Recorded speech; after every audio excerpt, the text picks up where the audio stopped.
Friends, क्या आप लोगों ने कभी सोचा है कि हमेशा अच्छी दिखने वाली चीज़ अगर सस्ती मिल रही है तो उसका क्या लॉजिक हो सकता है? क्या सच में वो इतनी खूबसूरत चीज़ हमें अगर सस्ती मिल रही है तो बस ऐसे ही मिल रही है, यूँ ही मिल रही है? नहीं, इसके पीछे बहुत सारे कारण हो सकते हैं। ये फ्रेंड्स, राधे राधे, जय माता दी। मैं आपकी सेंट्रल कॉमेडियन प्रिया। आज मैं आप लोगों के लिए लेके आई हूँ एक ऐसी स्टोरी, एक ऐसी कहानी जो सुन के आप लोगों के रोंगटे खड़े हो जाएंगे। अक्सर हम जो मिडिल क्लास लोग होते हैं ना, इंक्लूडिंग मी, हम अच्छा लेते, मतलब हमारी जो ख्वाहिशें होती है ना, अच्छी भी मिल जाए चीज़ और सस्ती भी मिल जाए। कई बारी ये सस्ती और अच्छी के चक्कर में ना इंसान बहुत बुरे फंस जाता है। ये कहानी एक ऐसे परिवार की है, एक ऐसे घर की है, कुछ जिनके साथ ऐसा ही हुआ सस्ते और अच्छे के चक्कर में। कुछ टाइम पहले मेरी एक फ्रेंड बनी, एक लड़की से मेरी मुलाकात हुई, बातचीत हुई, बातें काफ़ी ज़्यादा शेयर हुई, काफ़ी अच्छी बॉन्डिंग हुई। तो उसने अपनी बातें शेयर करी। क्या आप लोगों के साथ भी ऐसा हुआ कि आप लोगों ने कुछ दिखने में बहुत ज़्यादा अच्छी हो, दिखने में क्या एक्चुअल में अच्छी हो, और अगर सस्ती मिली हो तो आप लोगों ने ले लिया हो, या अपने रिलेटिव में किसी ने लिया हो, या फैमिली में किसी ने लिया हो, या फ्रेंड सर्कल में किसी ने लिया, बट लेने के बाद वो काफ़ी पछताए। सामान की बात करें तो चलता है, बट अगर डिसीजन बड़ा हो तो बहुत ज़्यादा सोच समझ के लेना चाहिए। ये कहानी एक ऐसे परिवार की है, एक ऐसे घर की है, जो कहते हैं ना कि जब हम मिडिल क्लास लोगों के ना छोटे छोटे सपने होते हैं लेकिन बहुत होते हैं। कुछ ऐसा ही है उस परिवार के बारे में। सोनीपत में हंसता खेलता परिवार चंडीगढ़ में बसने के सपने देखता है, अपना घर बनाने के सपने देखता है, बट ये सपने उसके लिए इतने दर्दनाक साबित होंगे, शायद उसने कभी नहीं सोचा होगा। मैं जब उस लड़की से मिली तो उसने मेरे को कहानी ये बताई अपनी, और जब वो बताने लगी तो मेरे पैरों तले जमीन खिसक गई थी। मतलब सुन के मुझे इतना शॉक्ड मैं हो गई थी, इतना झटका लगा था मेरे को। मैंने डिसाइड कर लिया कि आज के बाद चाहे महंगे पैसे एक्स्ट्रा दे दो, पर सस्ते के पीछे नहीं भागना चाहिए, सेकेंड हैंड के पीछे नहीं भागना चाहिए। और अगर कोई चीज़ हम ले रहे हैं, खासकर वो थोड़ी अगर बड़ी हो, बहुत सोच समझ के लेनी चाहिए। तो परिवार जब सोनीपत से आता है तो उन्होंने डिसाइड किया कि उनको चंडीगढ़ में अपना घर बनाना है, बिकॉज चंडीगढ़ में अगर किसी का घर है तो बहुत बड़ी बात है। चंडीगढ़ में घर बनाने के सपने लेकर वो आते हैं और वो ढूंढते हैं, टचवुड उनको मिल भी जाता है। बहुत ही सुंदर आलीशान बंगला, एक ऐसा घर मिल जाता है जो देख के उन्होंने डिसाइड कर लेना है कि हाँ बस अब तो यही लेना है, नहीं देखना और। मिला उनको, डिसाइड किया, पर उन लोगों ने एक चीज नहीं नोटिस करी कि जो करोड़ों की प्रॉपर्टी है वो लाखों में कैसे मिल सकती है, कैसे पॉसिबल है। जिसके पीछे करोड़ों रुपए लगे हैं, करोड़ों की प्रॉपर्टी, वो उनको लाखों में मिल रही है। लेकिन कहते हैं ना कि इंसान की खुशी जब होती है ना, तो हमारे सोचने समझने की जो क्षमता होती है उसको कम कर देती है, दबा देती है। कुछ ऐसा ही हुआ उनके साथ। जब उन्होंने उस घर को देखा ना, तो उनके मतलब ऐसे लग रहा था उनकी आत्मा बस गई उस घर में, नहीं अब तो यही लेना है। और टचवुड वो घर बहुत ही आलीशान है, बहुत ही अच्छा, इतना सुंदर बना कि मतलब कहते हैं ना कि सपनों का महल, कुछ ऐसा। चंडीगढ़ के सेक्टर 16 में बसा ये घर, जो एक परिवार को तबाह कर देता है। जब इस घर की उन्होंने घर लेने के लिए उन्होंने डिसीजन लिया, इस घर को फाइनल किया, तो कुछ धीरे धीरे इनके साथ घटनाएं स्टार्ट हो गई। उसके बाद जब इन्होंने पूजा रखा गृह प्रवेश का, इनकी पूजा खंडित हुई। पंडित जी ने इनको बोला, इनको थोड़े से आगे का वो बताया कि भाई ये घर ठीक नहीं है, आप लोगों ने देख ताक के लिया है कि नहीं, पूछा है कि नहीं किसी से बारे में। लेकिन कहते हैं ना कि आज के टाइम में बहुत लोग हैं यार जो कहते हैं कि नहीं, हम अंधविश्वास नहीं करते, ये सब ऐसा ही है। बट कहीं ना कहीं हमें ट्रस्ट करना चाहिए। अगर दुनिया में भगवान है तो शैतान भी है। जब उन्होंने ये सब पूजा उनकी खंडित हो गई, उन्होंने इग्नोर कर दिया, नहीं यार छोड़ो कोई बात नहीं, ऊपर वाला है, ये बोल के टच वुड तो चलो ऊपर वाले को लोग मानते थे।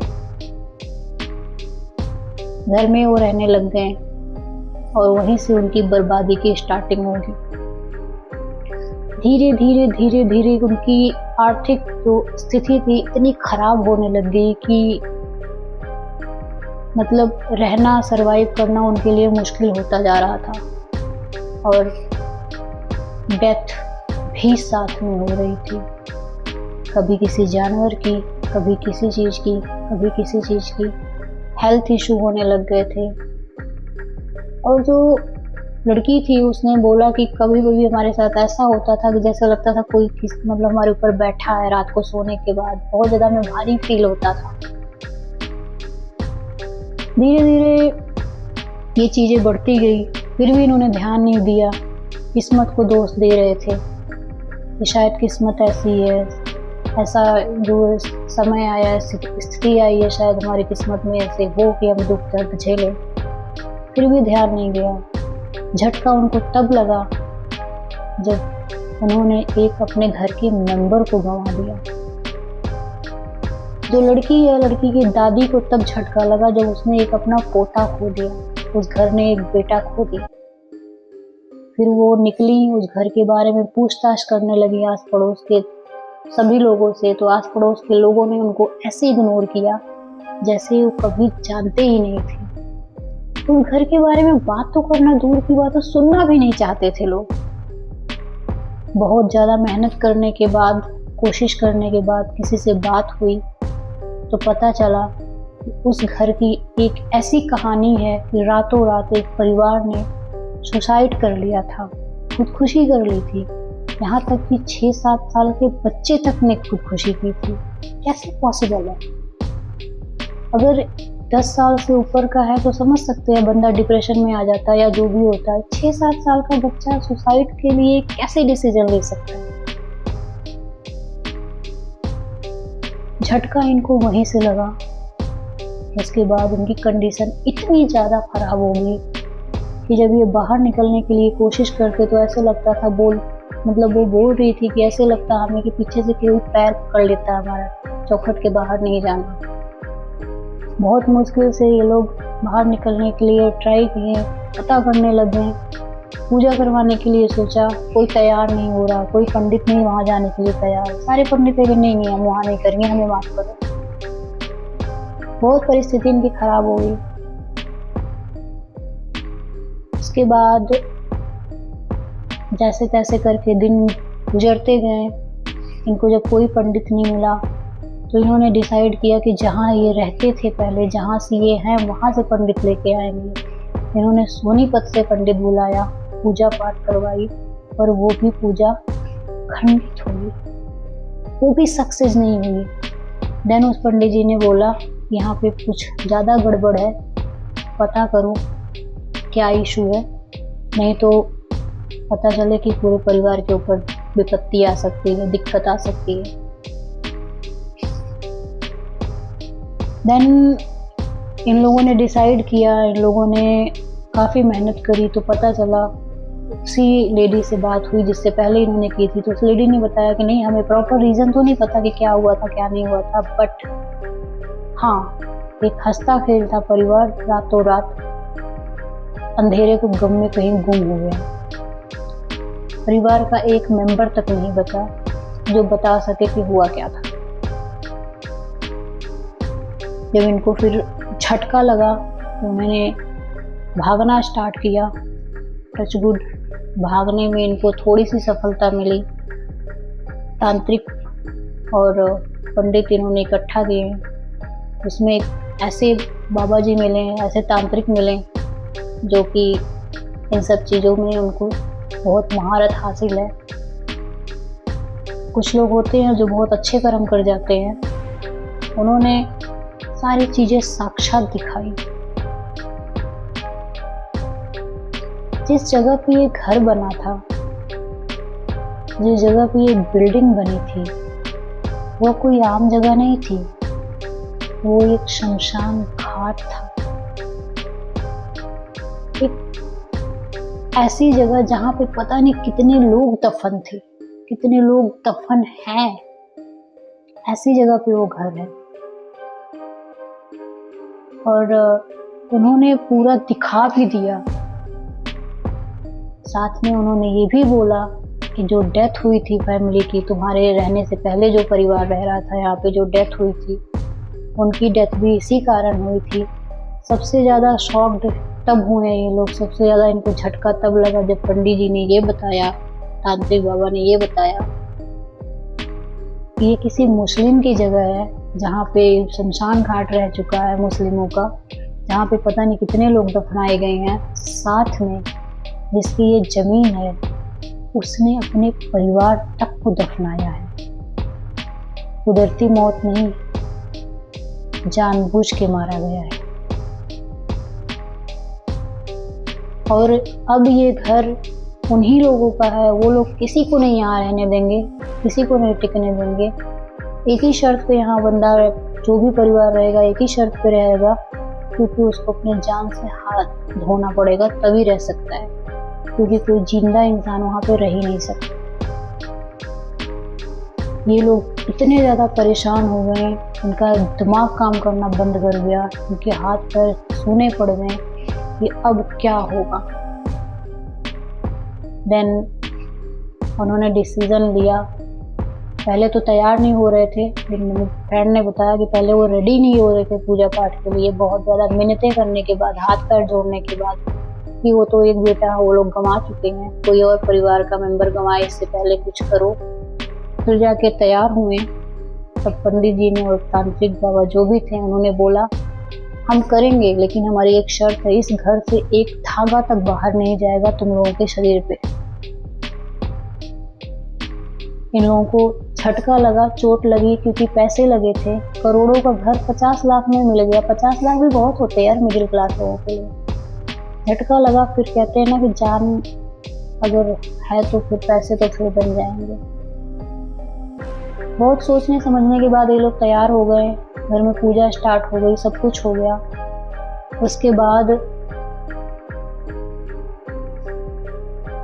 इन्होंने पूजा में जब बैठना स्टार्ट किया तो पंडित जी ने बोला बाहर से नए कपड़े मंगाओ और उस कपड़े को चौखट के बाहर ही पहनना है, चौखट के अंदर नहीं आना चाहिए। टचवुड पड़ोसियों ने साथ दिया। पड़ोसी जो थे वो नए कपड़े लेके आए पूरे परिवार के लिए, जो भी था, किसी का अंडरगारमेंट, किसी का अपर, किसी का कुछ, जो भी मिला वो लेके आए, उनसे जो बन पड़ा। और परिवार में जब उन्होंने बोला, उन्होंने दिया, उसके बाद फिर घर के बाहर पर्दे लगाए गए चेंज करने के लिए। जब औरतें होती हैं ना, अपनी बॉडी को जब ढकती हैं और उनको किसी के सामने कपड़े उतारने पड़े तो बहुत शर्मिंदगी की बात होती है। लेकिन अगर बात जान पे आ जाए तो इंसान हर चीज़ कर गुजरता है, जो पॉसिबल है और जो इम्पॉसिबल है दोनों। कुछ ऐसा ही हुआ उस परिवार के साथ।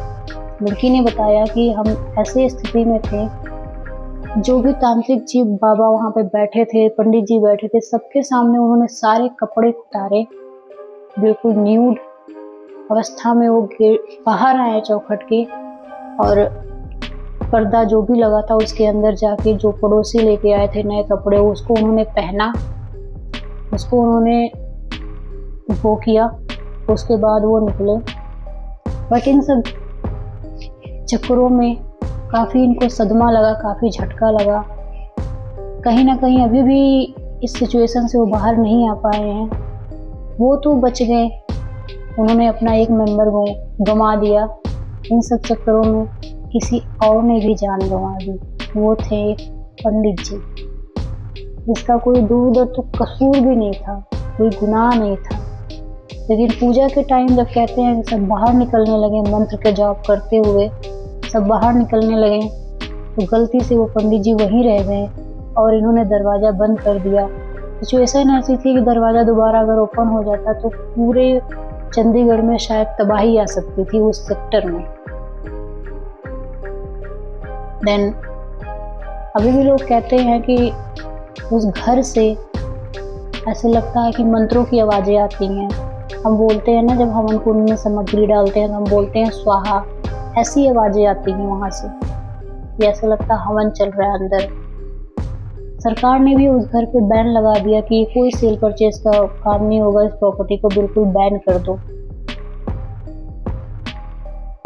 बट परिवार तो बच गया, लेकिन उनकी आर्थिक स्थिति बहुत ज़्यादा खराब हो गई। टचवुड, भगवान करें कि जल्दी वो लोग सेम कंडीशन में आ जाएं, सही हो जाए, फिर से उनकी जो आर्थिक स्थिति है वो सुधर जाए। और आप लोगों को मेरा ये जो मोटिव था इस कहानी को बताने का, आप लोगों के सामने लाने का, वो सिर्फ एक ही था।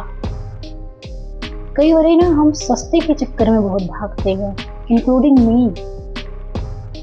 सस्ते के पीछे हम लोग बहुत भागते हैं। हम जब कोई चीज़ सस्ता देखते हैं ना, तुम्हारे दिल में ऐसे आता है बस हम ले लें, बस हम ले लें, दूसरा नहीं मिलेगा। कई बार ये सस्ता ना हमें बहुत महंगा पड़ जाता है। तो सिर्फ बस यही है, हाँ छोटी मोटी चीज़ें लाइक खिलौना है, अगर कुछ और है तो इग्नोर करो, ले सकते हो आप। लेकिन अगर डिसीजन घर की हो, किसी और चीज़ की हो, तो प्लीज़ आप लोगों से रिक्वेस्ट है, सस्ते और सेकेंड हैंड से बचें। डिसीजन लेने से पहले 100 बार सोचें, समझें, उसके बाद डिसीजन लें। अदरवाइज आप लोग तो खुद समझदार हो, मैं क्या ही बोलूं। एंड सेफ रहो, आप लोग सुरक्षित रहो, सोच समझ के डिसीजन लो, अपने फैसले सोच समझ के लो। मिलते हैं नेक्स्ट वीडियो में। Thank you so much.